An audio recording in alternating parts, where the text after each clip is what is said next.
Class 10ৰ 6 number অধ্যায়ৰ জীৱন প্ৰক্ৰিয়াৰে অন্তৰ্গত আন এটা পাঠ শ্বসন নামৰ পাঠটো আজি মই ইয়াতে আলোচনা কৰিম। এতিয়া প্ৰথমতে মই তোমালোকক এটা কাৰ্যকলাপ দেখাইছোঁ। কাৰ্যকলাপত চোৱা, ইয়াত এই ফটোখন, ইয়াতে এইটো টেষ্ট টিউবৰ ভিতৰত চূণৰ পানী লৈছোঁ আৰু ইয়াত এটা পিষ্টন লৈছোঁ আৰু ইয়াতো তেনেকৈ টেষ্ট টিউবৰ ভিতৰত ইয়াত চূণৰ পানী আছে আৰু মানুহে মুখেদি ইয়াতে খুৱাই দিছে। এতিয়া ইয়াত যে চূণৰ পানী আছে, তোমালোকে জানা যে কাৰ্বন ডাই অক্সাইডে চূণৰ পানী ঘোলা কৰে। এতিয়া এই টেষ্ট টিউবৰ ভিতৰত টেষ্ট টিউবৰ ভিতৰত চূণৰ পানী লৈছিলোঁ। চূণৰ পানী এনেই বৰণটো ফটফটীয়া হৈ থাকিব। এতিয়া আমি এই পিষ্টনটো দি যদি জোৰে বাহিৰৰ পৰা বতাহ ইয়াৰ ভিতৰত সোমাই দিওঁ, তেতিয়াহ'লে কিছু সময়ৰ পিছত দেখিম যে এই চূণৰ পানীখিনি ঘোলা হৈ গৈছে। অৰ্থাৎ পিষ্টনটোৰ দ্বাৰা যেতিয়া বায়ু ইয়াৰ ভিতৰত সোমাব, তেতিয়া বায়ুত থকা কাৰ্বন ডাই অক্সাইডে এই চূণৰ পানীখিনি ঘোলা কৰিব। তাৰপিছত ইয়াতে এই প্ৰক্ৰিয়াটোত কাৰ্বন ডাই অক্সাইড ক'ৰ পৰা আহিল, চূণৰ পানীখিনি ঘোলা হৈছে যে তাৰ কাৰণে কাৰ্বন ডাই অক্সাইড ক'ৰ পৰা আহিল, মানুহে যেতিয়া খুৱাই দিছে মানুহজনে, তেতিয়া কি হৈছে, আমাৰ নিশাহৰ কাৰ্বন ডাই অক্সাইড ওলাই আৰু সেই কাৰ্বন ডাই অক্সাইডে চূণৰ পানীখিনি ঘোলা কৰিছে। ইয়াৰ পিছত আৰু এটা চোৱা, এইটো এটা পাত্ৰ, ইয়াৰ ভিতৰত এইটো ফ্লাক্স এটা, ইয়াৰ ভিতৰত পানী আছে, চেনি পানী, অলপমান কাঢ়াকৈ চেনি পানী গুলি লৈ চেনি পানী লৈছোঁ আৰু তাত অকণমান ইষ্ট লৈছোঁ। ইষ্ট হৈছে এবিধ এককোষী ভেঁকুৰ, এনেকুৱাকৈ ইষ্ট কিনিব পাই। এইটো ইয়াৰ ভিতৰত দি দিছোঁ। দিয়াৰ পিছত এনেদৰে কিছু দেৰি থাকিব লাগিব। থকাৰ পিছত আমি দেখিম ইয়াতো চূণৰ পানী লৈছোঁ। এই নলীডালেদি ইয়াৰ পৰা কাৰ্বন ডাই অক্সাইড উৎপন্ন হ'ব। যেতিয়া আমি চেনিৰ পানীখিনিত ইষ্টখিনি দিয়াৰ বহুত দেৰিৰ পিছত আমি যদি চাওঁ, দেখিম যে ইয়াৰ চূণৰ পানীখিনি ঘোলা হৈছে। কেনেকৈ ঘোলা হ'ল, ইয়াৰ পৰা কাৰ্বন ডাই অক্সাইড উৎপন্ন হৈছে। সেই কাৰ্বন ডাই অক্সাইডে চূণৰ পানীখিনি ঘোলা কৰিছে। এতিয়া কাৰ্বন ডাই অক্সাইড ইয়াত কেনেকৈ উৎপন্ন হ'ল, প্ৰথমতে ইয়াত চেনিৰ পানী আছিলে। সেই চেনিৰ পানীবিলাক এই ইষ্ট দিছিলোঁ। ইষ্টবিলাক হৈছে কিছুমান এককোষী ভেঁকুৰ, এককোষী জীৱ। সেই এককোষী জীৱবিলাকে চেনিৰ পানীৰ গ্লুক'জখিনি তাৰ বাহিৰৰ বেৰখনেদি শোষণ কৰি লয় আৰু শোষণ কৰাৰ পিছত তাৰ এটা ৰাসায়নিক বিক্ৰিয়া হৈ কাৰ্বন ডাই অক্সাইড উৎপন্ন হয় আৰু সেই কাৰ্বন ডাই অক্সাইডটো আকৌ কোষটোৱে বাহিৰলৈ উলিয়াই দিয়ে। সেই কাৰ্বন ডাই অক্সাইডখিনিয়ে এই চূণৰ পানীখিনি ঘোলা কৰিছে। ইয়াতে এইটো যিটো কাৰ্যকলাপ আছিলে, ইয়াতে নিশাহত যিটো কাৰ্বন ডাই অক্সাইড আহিছে, সেই কাৰ্বন ডাই অক্সাইডে চূণৰ পানীখিনি ঘোলা কৰিছে। কিন্তু নিশাহত যিটো কাৰ্বন ডাই অক্সাইড ওলাল, সেই কাৰ্বন ডাই অক্সাইডটো কেনেকৈ মানুহৰ দেহৰ ভিতৰত উৎপন্ন হ'ল। এতিয়া মানুহৰ দেহৰ ভিতৰত কাৰ্বন ডাই অক্সাইড উৎপন্ন হোৱা পদ্ধতিটো আচলতে দুটা ভাগত আমি ভাগ কৰি ল'ব পাৰোঁ। প্ৰথমটো হৈছে শ্বসন। শ্বসনত কোষৰ ভিতৰত হয়। সেই কোষৰ ভিতৰত যেতিয়া শ্বসন হয়, তেতিয়া কাৰ্বন ডাই অক্সাইড উৎপন্ন হয় আৰু তাৰপিছত সেই কাৰ্বন ডাই অক্সাইডখিনি তেজে হাওঁফাওলৈ আনে আৰু হাওঁফাওৰ পৰা মানুহৰ নিশাহত আকৌ নাকেদি বা মুখেদি বাহিৰলৈ ওলাই আহিব পাৰে। আৰু তেনেকৈ ইয়াত দুটা পদ্ধতি আছে আচলতে। এটা হৈছে শ্বসন, প্ৰথমখিনিক আমি শ্বসন বুলি কওঁ, যিখিনি কোষত হৈছে, আৰু হাওঁফাওৰ পৰা যিখিনি বাহিৰলৈ ওলাই গৈছে বা নাকেদি যিখিনি অক্সিজেন লৈছোঁ, সেইখিনি কোৱা হয় শ্বাস প্ৰশ্বাস। এতিয়া মই প্ৰথমতে ইয়াৰে প্ৰথম প্ৰক্ৰিয়াটো যিটো শ্বসন বুলি কৈছোঁ, সেই শ্বসন প্ৰক্ৰিয়াৰ কথা তোমালোকক ইয়াতে মই আলোচনা কৰিছোঁ। এতিয়া শ্বসন, মই ভালকৈ গোটেইখিনি শ্বসনৰ কথা কৈছোঁ।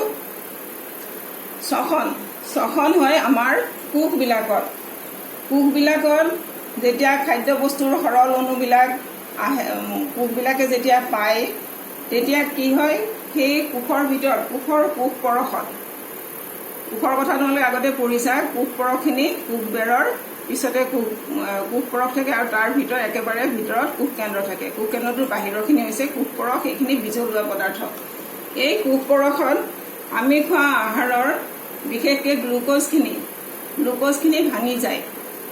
ভাঙি তাৰ পৰা এবিধ পাইৰুভিক এচিড নামৰ অণুৰ সৃষ্টি হয় বা পাইৰুভেট বুলি কোৱা হয়। পাইৰুভেট অণুৰ সৃষ্টি হয় আৰু সেই পাইৰুভেট অণুখিনিৰ অক্সিজেন হয়। পাইৰুভেট অণু কেনেকৈ হয়, গ্লুক'জ অণুৰ কিছুমান চাইটোপ্লাজমত যিবিলাক চাইটোপ্লাজম বা কোষ পৰশ বুলি কোৱা হয়, কোষ পৰশত থকা কিছুমান এনজাইমে সেই পাইৰুভেট অণুখিনি ভাঙি গ্লুক'জখিনি ভাঙি পাইৰুভেট অণুৰ সৃষ্টি কৰে আৰু পিছত আমি উশাহত লোৱা অক্সিজেনে সেই পাইৰুভেট অণুৰ লগত বিক্ৰিয়া কৰি কাৰ্বন ডাই অক্সাইড, পানী আৰু লগতে শক্তি উৎপন্ন কৰে আৰু শ্বসনতে আমাৰ শক্তি উৎপন্ন হয়। গতিকে শ্বসনটো এটা অতি প্ৰয়োজনীয় প্ৰক্ৰিয়া, কাৰণ শ্বসনত উৎপন্ন হোৱা শক্তিৰ দ্বাৰাই জীৱই সকলো ধৰণৰ কাম কৰিব পাৰে বা জীৱন প্ৰক্ৰিয়াসমূহ কৰিব পাৰে বা কোষে তাৰ জৈৱিক ক্ৰিয়াসমূহ এই শ্বসনৰ পৰা উৎপন্ন হোৱা শক্তিৰ দ্বাৰাই কৰিব পাৰে।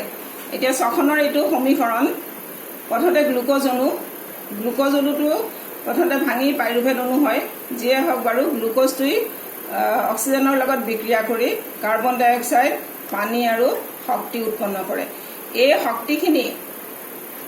শক্তিখিনি কি হয়, এই শক্তিৰ দ্বাৰা কোষত থকা ADP নামৰ এটা অণু থাকে। সেই অণুটোৱে ফচফেট এটা অণুৰ লগত লগ হৈ ATP বুলি এটা অণুৰ সৃষ্টি কৰে। ATP হৈছে এডিনোচাইন ট্ৰাইফচফেট আৰু ADP হৈছে এডিনোচাইন ডাইফচফেট। এই এডিনোচাইন ডাইফচফেটে ফচফেটৰ লগত লগ হৈ ATP বুলি এটা অণুৰ সৃষ্টি কৰে আৰু সেই ATP অণুটোতেই আমাৰ উৎপন্ন হোৱা শক্তিখিনি আবদ্ধ হৈ থাকে আৰু যেতিয়া কোষত দৰকাৰ হয় তেতিয়া সেই ATP অণুটো আকৌ ভাঙি যায়, ভাঙি গৈ তাৰ পৰা আকৌ ADP আৰু ফচফেট অণুৰ সৃষ্টি হয়। গতিকে সৰুকৈ শ্বসন প্ৰক্ৰিয়াটো হৈছে এইখিনিয়ে। ইয়াৰ পিছত শ্বসন প্ৰক্ৰিয়া দুই প্ৰকাৰৰ। এই শ্বসন প্ৰক্ৰিয়াটো দুটা প্ৰকাৰৰ বা দুটা পৰ্যায়ত সম্পন্ন হয়। এটা হৈছে সবাত শ্বসন আৰু এটা হৈছে অবাত শ্বসন। সবাত শ্বসন বুলিলে সবাত শ্বসন প্ৰক্ৰিয়াটোত বা পৰ্যায়টোত অক্সিজেনৰ দৰকাৰ হয়, অক্সিজেনৰ লগত জাৰণ হয়, হৈ পেলাই কাৰ্বন ডাই অক্সাইড, পানী আৰু শক্তি উৎপন্ন কৰে। কিন্তু অবাত শ্বসন কি হয়, সবাত শ্বসনটো মাইটকণ্ড্ৰিয়াত হয় আৰু অবাত শ্বসনটো হয় কোষ পৰশত গ্লুক'জ অণুটো কিছুমান এনজাইমৰ সহায়ত ভাঙি পাইৰুভেট অণু বা পাইৰুভিক এচিড নামৰ এটা অণুৰ সৃষ্টি কৰে। সেইখিনিলৈকে হৈছে অবাত শ্বসন। সেইখিনি হয় চাইটোপ্লাজম বা কোষ পৰশত। তাৰপিছত চাইটোপ্লাজমৰ পৰা সেই পাইৰুভেট অণুটো মাইটকণ্ড্ৰিয়ালৈকে আহে, আহি পেলাই মাইটকণ্ড্ৰিয়াৰ ভিতৰত অক্সিজেনৰ লগত বা অক্সিজেনৰ উপস্থিতিত জাৰণ হয়, হৈ পেলাই কাৰ্বন ডাই অক্সাইড, পানী আৰু শক্তি উৎপন্ন হয়। এতিয়া প্ৰথমতে মই অবাত শ্বসনৰ কথা কৈছো। অবাত শ্বসন কেনেকৈ হয় চোৱা, এইখন চিত্ৰত চোৱা, এইটো এটা কোষ, এইখন কোষবেৰ। এতিয়া কোষবেৰৰ ভিতৰত প্ৰথমতে বাহিৰৰ পৰা আমাৰ তেজে গ্লুক'জ অণুটো আনি এই কোষৰ ভিতৰত দিব। কোষৰ ভিতৰলৈকে যেতিয়া সোমাব, এইখিনি হৈছে চাইটোপ্লাজম। এই গোটেইখিনি মাইটকণ্ড্ৰিয়াটো বাদ দি বাকীখিনি হৈছে চাইটোপ্লাজম বা কোষ পৰশ। এতিয়া এই কোষ পৰশৰ ভিতৰত গ্লুক'জ অণুটো যেতিয়া সোমাব, তেতিয়া কোষ পৰশত কিছুমান এনজাইম থাকে। সেই এনজাইমবিলাকে গ্লুক'জ অণুটো ভাঙি পেলাই পাইৰুভেট অণু এটা বেলেগ এটা অণুৰ সৃষ্টি কৰে। গ্লুক'জ অণুত 6টা কাৰ্বন থাকে, কিন্তু পাইৰুভেট অণুত 3টা কাৰ্বন থাকে। এইটো C6 আৰু এইটো C3। গতিকে ইয়াত 6টা অণু থকা এইটো এটা 6টা কাৰ্বন পৰমাণু থকা এটা অণু আৰু এইটো হৈছে 3টা কাৰ্বন পৰমাণু থকা অণু। গতিকে ইয়াত থকা এনজাইমবিলাকে গ্লুক'জটোক পাইৰুভেট অণুলৈকে পৰিৱৰ্তন কৰে। তাৰে পিছত অবাত শ্বসনত কি হয়, এই পাইৰুভেট অণুটোৰ কিন্তু ইয়াতেই এনজাইমৰ সহায়ত ভাঙি যায়। ইয়াত আৰু অক্সিজেন দৰকাৰ নহয়। পাইৰুভেট অণুটোৱে এনজাইমৰ দ্বাৰাই ভাঙি পেলাই এতিয়া ইষ্ট বুলি এবিধ, মই আগতে ইষ্টৰ কথা ক'লোৱে, ইষ্টৰ কোষত এনেকুৱা ধৰণৰ অবাত শ্বসন হয়। আৰু অন্য শ্বসনতো এইখিনিলৈকে পাইৰুভেট এচিড উৎপন্ন হোৱালৈকে এইখিনিক আমি অবাত শ্বসন বুলি কওঁ। এইটো সকলোবোৰ প্ৰাণীৰেই এইখিনিলৈকে অবাত শ্বসন হ'ব, কাৰণ এইখিনি চাইটোপ্লাজমত গ্লুক'জ অণুটো ভাঙি পেলাই পাইৰুভেট অণুৰ সৃষ্টি ইয়াতে হয়, চাইটোপ্লাজমতে হয়। তাৰপিছত এনেকুৱা ধৰণৰ ইষ্ট, বেক্টেৰিয়া আদি পৰজীৱী যিবিলাক জীৱ আছে, অণুজীৱ আছে, সেই অণুজীৱবিলাকৰ ভিতৰত কিন্তু কি হয়, এই পাইৰুভেট অণুটো ইয়াতে আৰু এইখিনি কোষ পৰশ, এইটো এটা ষ্টৰ অণু কোষ পৰশৰ ভিতৰতে পাইৰুভেট অণুটোৰ আৰু ভাঙিব, এনজাইমে ভাঙি পেলাই ইয়াৰ পৰা ইথাইল এলকহল, কাৰ্বন ডাই অক্সাইড আৰু শক্তি উৎপন্ন কৰে। আৰু ইথাইল এলকহল আৰু কাৰ্বন ডাই অক্সাইডটো অলাগতিয়াল দ্ৰব্য হিচাপে কোষৰ বাহিৰলৈ আকৌ উলিয়াই দিয়ে আৰু শক্তিখিনি সিহঁতৰ কামত, বাকী সিহঁতৰ কোষৰ যিবিলাক কাম থাকে সেই কামৰ শক্তি দৰকাৰ হয় আৰু সেই শক্তিখিনি তাত প্ৰয়োগ কৰে। গতিকে অবাধ শ্বসন এনেকুৱা পৰজীৱী হেৰিবিলাকৰ সবাধ শ্বসন নহয়, সিহঁতৰ খালি অবাধ শ্বসনটোৱে হয়। আৰু তাৰ বাহিৰেও অন্য যিবিলাকৰ সবাধ শ্বসনো হয় সেইবিলাকৰো প্ৰথমতে অবাধ শ্বসনখিনি হৈ লয়। প্ৰথমতে গ্লুক'জ অণুটো চাইটোপ্লাজমতে ভাঙি পাইৰুভেট অণুৰ সৃষ্টি হয়। এইখিনি হৈছে অবাধ শ্বসন। এতিয়া অবাধ শ্বসন, ষ্টৰ কোষত হোৱা অবাধ শ্বসনটো মই ইয়াত দেখাইছোঁ সমীকৰণটো। প্ৰথমতে গ্লুক'জ অণু সিহঁতে খাদ্যৰ পৰা পায়, খাদ্যৰ পৰা পোৱা গ্লুক'জ অণুটো ভাঙি পাইৰুভেট অণু সৃষ্টি হয়। এইখিনি চাইটোপ্লাজমতে হয়। তাৰপিছত কি হয়, এইবিলাক এনজাইমৰ সহায়ত হয়। তাৰপিছত সেই পাইৰুভেট অণুটো আকৌ এনজাইমৰ দ্বাৰা ভাঙি ইথাইল এলকহল বা এলকহল উৎপন্ন কৰে। কাৰ্বন ডাই অক্সাইড আৰু এটিপি হৈছে শক্তি। এই এলকহলখিনি আৰু কাৰ্বন ডাই অক্সাইডখিনি শৰীৰৰ বাবে বা সিহঁতৰ কোষটোৰ বাবে অনাৱশ্যকীয় পদাৰ্থ হিচাপে সিহঁতে আকৌ কোষৰ বাহিৰলৈ উলিয়াই দিয়ে আৰু এটিপিটো সিহঁতে কোষৰ জৈৱিক ক্ৰিয়াবিলাক কৰিবৰ কাৰণে শক্তি হিচাপে ব্যৱহাৰ কৰে।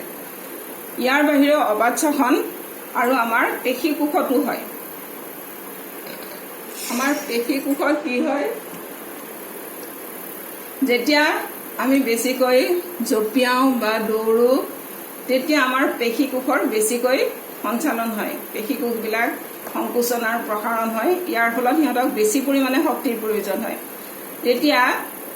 যেতিয়া আমাক বেছি পৰিমাণে শক্তিৰ প্ৰয়োজন হয় তেতিয়া পেশী কোষত অবাধ শ্বসন হয়। এতিয়া পেশী কোষত কেনেকৈ অবাধ শ্বসন হয় এইটো সমীকৰণ। আগতে প্ৰত্যেক কোষতে গ্লুক'জ থাকিব, সেই গ্লুক'জ অণু ভাঙি প্ৰথমতে পাইৰুভেট অণু হ'ব আৰু সেই পাইৰুভেট অণুখিনি সেইখিনিৰ জাৰণ নহয়, সেইখিনি কি হয় লেক্টিক এচিডলৈ পৰিৱৰ্তন হয় আৰু লগতে শক্তি উৎপন্ন হয়। পাইৰুভেট অণুটো ভাঙি লেক্টিক এচিড হয়, ইয়াত অক্সিজেন নোহোৱাকেই হয়, সেইকাৰণে তাক অবাধ শ্বসন বুলি কোৱা হৈছে। লেক্টিক এচিড উৎপন্ন হয় আৰু শক্তি উৎপন্ন হয়। শক্তিখিনি যিহেতু জঁপিয়ালে আমাক বেছি পৰিমাণে শক্তিৰ প্ৰয়োজন হয়, গতিকে শক্তিখিনি কামৰ কাৰণে ব্যৱহাৰ কৰে। আৰু এই লেক্টিক এচিড যেতিয়া আমাৰ বেছিকৈ এই অবাধ শ্বসনটো হৈ থাকে তেতিয়া লেক্টিক এচিডৰ পৰিমাণ আমাৰ কোষৰ ভিতৰত বাঢ়ি যায় আৰু বাঢ়ি যোৱাৰ কাৰণে আমাৰ কোষবিলাক অৱসাদগ্ৰস্ত হয় আৰু এনেদৰে বেছি পৰিমাণে লেক্টিক এচিড যেতিয়া কোষত জমা হয় তেতিয়া আমাৰ ভাগৰ বেছিকৈ লাগে আৰু আমাৰ কেতিয়াবা শিৰামুৰি ধৰে, ভৰি হাতবিলাকত কেতিয়াবা বেছিকৈ জঁপিয়ালে শিৰামুৰি ধৰে। এইটো হৈছে পেশী কোষত হোৱা অবাধ শ্বসন। তাৰপিছত সবাধ শ্বসন। সবাধ শ্বসনটো হৈছে অক্সিজেনৰ উপস্থিতিত হোৱা শ্বসন। সবাধ শ্বসন হ'বৰ কাৰণেও প্ৰথমতে অবাধ শ্বসনটো হ'ব লাগিব। অবাধ শ্বসন এনেকুৱা ধৰণে হয়, মই আগতে দেখাইছোৱে। কোষবিলাকৰ মাজত গ্লুক'জ যেতিয়া গ্লুক'জ তেজৰ পৰা পাব কোষে, তেতিয়া এইখিনি চাইটোপ্লাজমত এই গ্লুক'জটো ভাঙি পাইৰুভেট অণুৰ সৃষ্টি হ'ব। পাইৰুভেট অণুৰ সৃষ্টি হোৱাৰ পিছত এই অণুটো মাইটকণ্ড্ৰিয়ালৈকে আহে, মাইটকণ্ড্ৰিয়াৰ ভিতৰত সোমায় আৰু মাইটকণ্ড্ৰিয়াৰ ভিতৰত সোমোৱাৰ পিছত তাত আমাৰ তেজে যোগান ধৰা অক্সিজেনৰ লগত জাৰণ হয়। জাৰণ হোৱাৰ পিছত তাৰ পৰা কাৰ্বন ডাই অক্সাইড, পানী আৰু লগতে শক্তি উৎপন্ন হয় আৰু কাৰ্বন ডাই অক্সাইড আৰু পানীখিনি কোষৰ পৰা বাহিৰলৈ উলিয়াই দিয়া হয়। এইটো অনাৱশ্যকীয় পদাৰ্থ হিচাপে বাহিৰলৈ উলিয়াই দিয়া হয় আৰু যিখিনি শক্তি উৎপন্ন হয় সেই শক্তিখিনি এটিপি হিচাপে কামবিলাক কোষে তাৰ বিভিন্ন ধৰণৰ কামবিলাক কৰে। আৰু ইয়াত মই আৰু এটা কথা কৈ দিছোঁ, এইটো পাইৰুভিক এচিডৰ পৰা এইখিনি হৈছে সবাধ শ্বসন আৰু এইফালে এইখিনি হৈছে অবাধ শ্বসন। এইটো ধৰা ষ্টৰ কোষত যিটো অবাধ শ্বসন হৈছিলে সেই অবাধ শ্বসনটোক কিন্নন বুলি কোৱা হয়। সেইটো কিন্নন বুলি কোৱা হয়। তাৰমানে কিন্ননৰ ফলত কি হয়, পাইৰুভেট অণুটো ভাঙি যে ইথাইল এলকহল বা এলকহল উৎপন্ন হৈছিলে, কাৰ্বন ডাই অক্সাইড আৰু শক্তি উৎপন্ন হৈছিলে, সেই ইথাইল এলকহল উৎপন্ন হোৱা এই প্ৰক্ৰিয়াটোক কোৱা হয় কিন্নন। এইটো ইষ্টৰ দেহত হয়।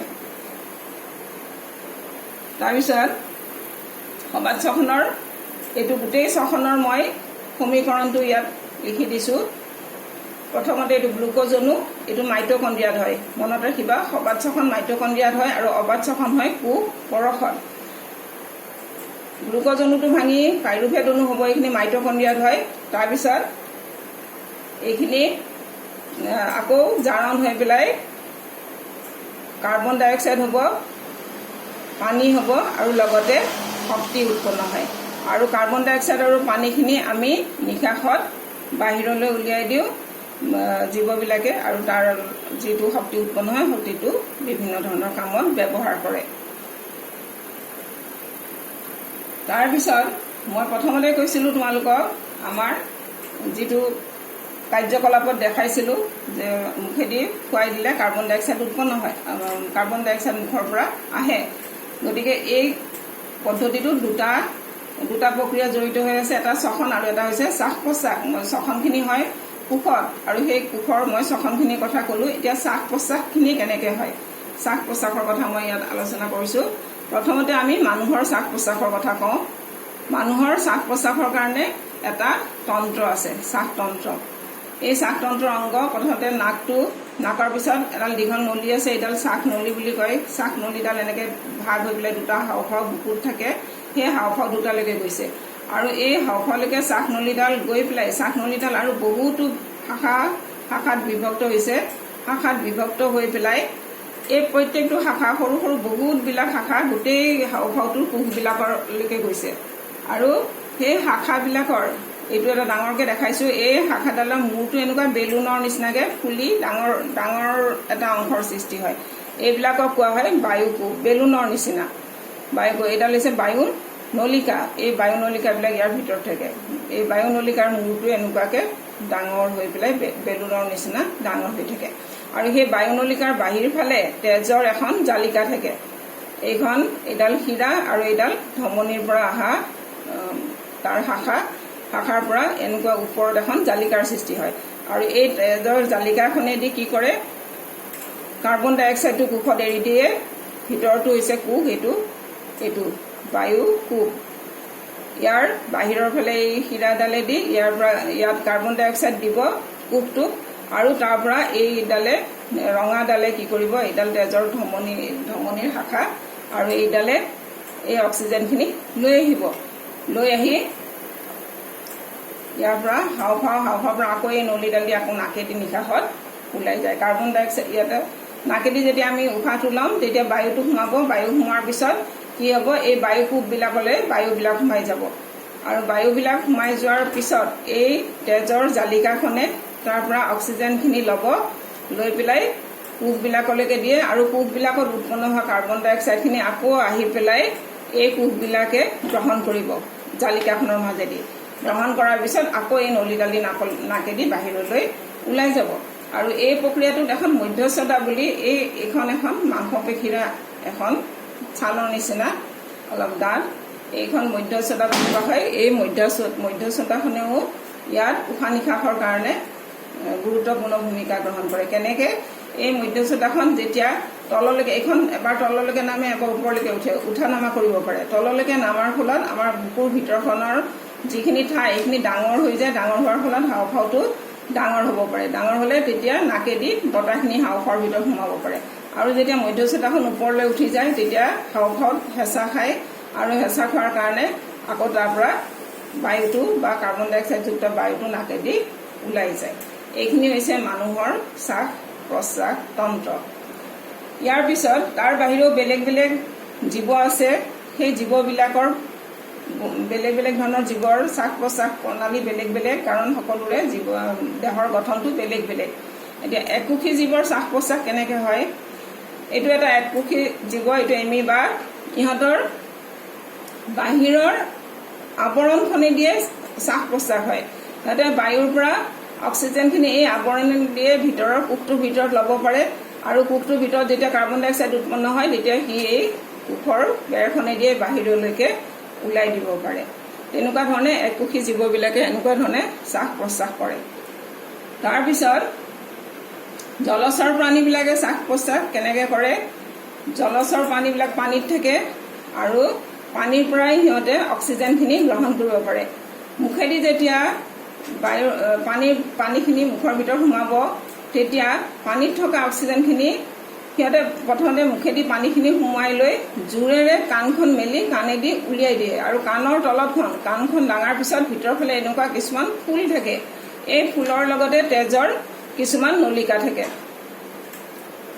এতিয়া যেতিয়া পানীখিনি মুখেদি লৈ জোৰে কাণেদি উলিয়াই দিয়ে, তেতিয়া কাণখন ধোৱা যায় আৰু তেতিয়া সেই পানীত থকা অক্সিজেনখিনি ইয়াৰ তেজৰ নলিকাবিলাকেদি গ্ৰহণ কৰিব পাৰে আৰু ঠিক তেনেদৰে উৎপন্ন হোৱা কাৰ্বন ডাই অক্সাইডখিনিও বাহিৰলৈ ওলাই দিব পাৰে। তাৰপিছত আহিল জলচৰ প্ৰাণীৰ পিছত মই উদ্ভিদৰ শ্বাস প্ৰশ্বাসৰ কথা কৈছোঁ। উদ্ভিদত পাতৰ তলফালে পত্ৰৰন্ধ্ৰ থাকে। পত্ৰৰন্ধ্ৰ হৈছে পাতৰ তলপিঠিত থকা বিন্ধা। এই বিন্ধাবিলাকেদি যেতিয়া বিন্ধাটো খোলা থাকে, এইটো খোলা পত্ৰৰন্ধ্ৰ বুলি কৈছোঁ। ইহঁতৰ দৰকাৰ মতে কেতিয়াবা খোলা যায় আৰু কেতিয়াবা পত্ৰৰন্ধ্ৰটো বন্ধ হয়। যেতিয়া পত্ৰৰন্ধ্ৰটো খোলা যায়, তেতিয়া বায়ুৰ পৰাই উশাহ নিশাহৰ কাৰণে অক্সিজেনখিনি সিহঁতৰ ভিতৰত সোমাই কোষৰ মাজৰ ঠাইবিলাকত থাকে আৰু কোষৰ মাজৰ ঠাইবিলাকৰ পৰা কোষবিলাকে ব্যাপন পদ্ধতিৰ দ্বাৰা এই অক্সিজেনখিনি কোষবিলাকে গ্ৰহণ কৰে আৰু নিশাহত উৎপন্ন হোৱা কাৰ্বন ডাই অক্সাইডখিনি আগৰ নিচিনাই বাহিৰলৈ উলিয়াই দিয়ে। আৰু সেই বাহিৰলৈ ওলাই দিলে সেইবিলাক কোষৰ মাজত জমা হৈ থাকে আৰু যেতিয়া পত্ৰৰন্ধ্ৰটো খোলা যায়, তেতিয়া সেইফালে বাহিৰলৈ ওলাই আহে। এতিয়া পত্ৰৰন্ধ্ৰ সিহঁতক যেতিয়া দৰকাৰ হয়, সেই সময়ত সিহঁতৰ পত্ৰৰন্ধ্ৰ খোলা যায় আৰু অন্য সময়ত পত্ৰৰন্ধ্ৰ বন্ধ হৈ থাকে। এতিয়া উদ্ভিদবিলাকে